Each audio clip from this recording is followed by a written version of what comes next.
You know, James, there's just too much work nowadays. There's the other engines, I know, but my wheels are aching from working so hard.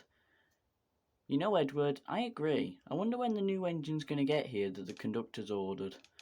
Oh, I hope it gets here soon. Then the conductor can review him. Oh, here he is now.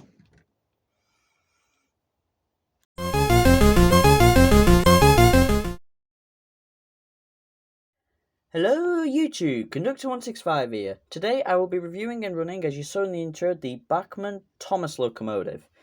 This model was first released in 2002 in HO scale, equivalent to 00 scale, which I'll get to later.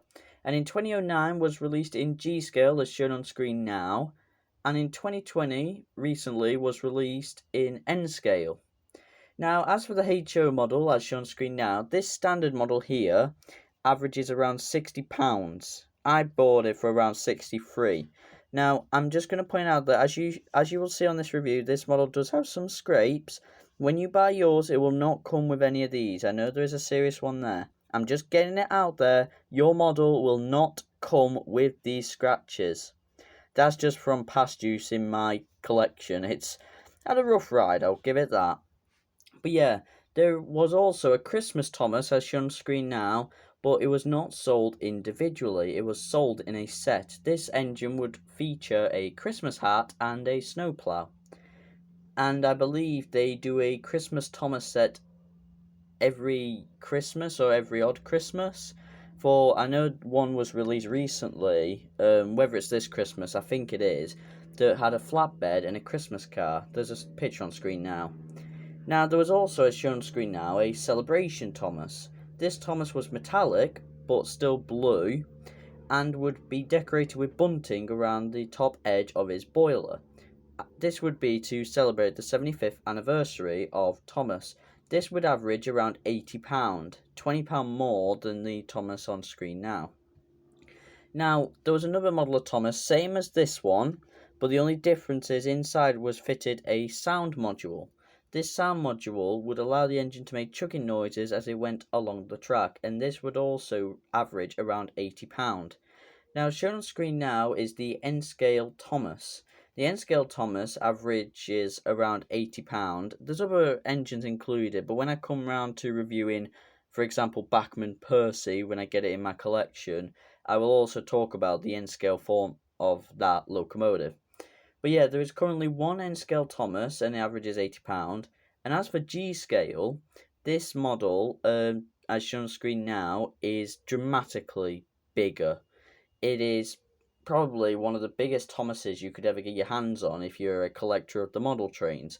You could get your hands on bigger models, for example, the actual TV characters, because there were some very big models there, but yeah, the G-Scale Thomas is the biggest model train you can get your hands on, and the standard form, as still on screen, averages around £212.50. Now, that is on discount at a specific model railway store in the UK, because the average price would average around £250, but it's on discount at another store. And that is at Rails of Sheffield. I'll see if I can put a link in the description if you're interested in that. And there's also a Christmas Thomas. Now, this Thomas is shown on screen now and is sadly retired. And it came with a snowplow, I believe, and Christmas rolling stock. But yeah, they Bachmann in America still sell the snowplow as spare parts, but you can't buy it easily individually. You have to buy a second hand now if you want to add it onto your standard Thomas. Now, that's mainly the history about that. There were sets in all different scales. There's an N scale set, like on screen now. There was a Thomas and Clarabelle in G scale and in HO scale, and there was the Christmas set in G scale and HO scale. But apart from that, like I said, there's not much else to talk about, apart from my opinion, which I'm going to now. One thing I like about this model is all the separately fitted details. The couplings, the lamp irons, even a really good looking headlamp. Now that is something that, compared to the Hornby Thomas, lacks. The Hornby Thomas here has hardly any of the front detail that this Bachmann Thomas does. But yeah, one thing about the Bachmann range, and I mentioned this in Bachmann Edwards review, that all the Bachmann Thomas characters were given individual molds when in production.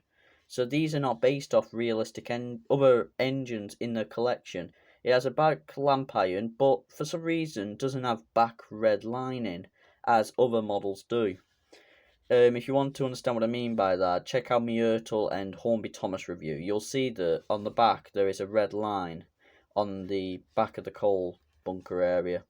But yeah, he's got plastic whistles, and there's a lot of plastic to this. There's a bit of metal, but it's mainly plastic. He's got a blacked out cab, that's to hide all the mechanism in there, and yeah, another solder burn there. We had to do a bit of wiring because this model had a bit of an issue where there's a circuit board in the cab roof and it failed us. It actually stopped the model from running. So we had to completely take it apart, remove it, and wire the pickup straight to the motor. And now it does run better. As you can see there, it's got a bit of goofy eye there, but same as Edward and Diesel, the eyes move side to side. This would give the effect that Thomas is scanning the rails, looking out for danger, I guess. But yeah, it's a bit faint there, but he does have red lines on his boiler, and he has hyper realistic coal. And one other thing is, as you can see there, his coupling is again sprung. For some reason, this one's going to off the middle. But yeah, one thing I don't like is that he doesn't have a front coupler. I mean, I know Thomas is not shunting anymore like he used to, but would it hurt to just put a proper coupling on the front of him? I understand why they didn't, because if you look, the front buffers are lower down than the back ones. But it would be really better if they could add a front coupler, because I'd like to see him pull things backwards every now and again. It wouldn't hurt to just put a coupling on the front. If you're wondering what these plastic things though is, you could, if you had a snow plow on this separately in your collection, you could screw it there and it would stay attached to the front of the model. So Thomas is ready for Christmas.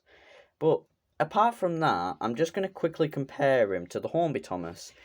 And as you can plainly tell already, the Hornby Thomas is quite longer. I know Bachmann Thomas is closer.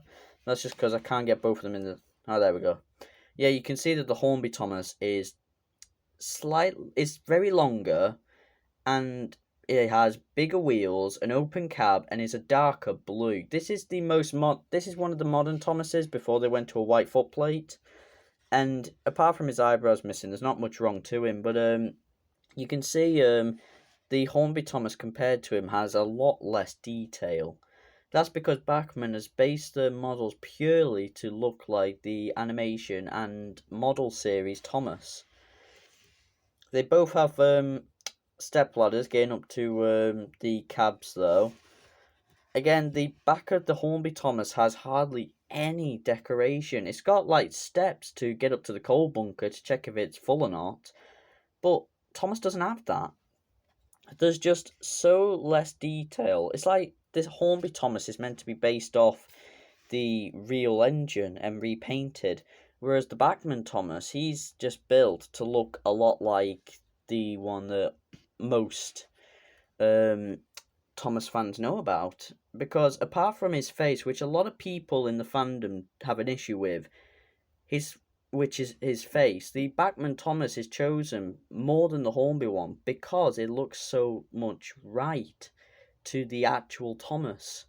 The Hornby Thomas looks like the Reverend's Thomas, and personally I'd prefer it. I prefer, in my opinion, don't judge me for this, the Reverend's Thomas rather than the realistic Thomas. Because were any two actually exist just without the extended boiler, or with the extended boiler, I don't know if there is an engine with that. This model of Thomas, there is no real engine that looks like this. There's no real E2 that's that close compact together. Meaning that, and as we know about the Model Thomas series, they were scratch built models. But yeah, there's not much else to say about that. You have your own opinion on which one you like best. That is completely fine with me. But thanks for watching, and enjoy some of the running clips of Thomas working on my layout. and you'll see some other friends as you go around and some updates from previous videos. See you next time.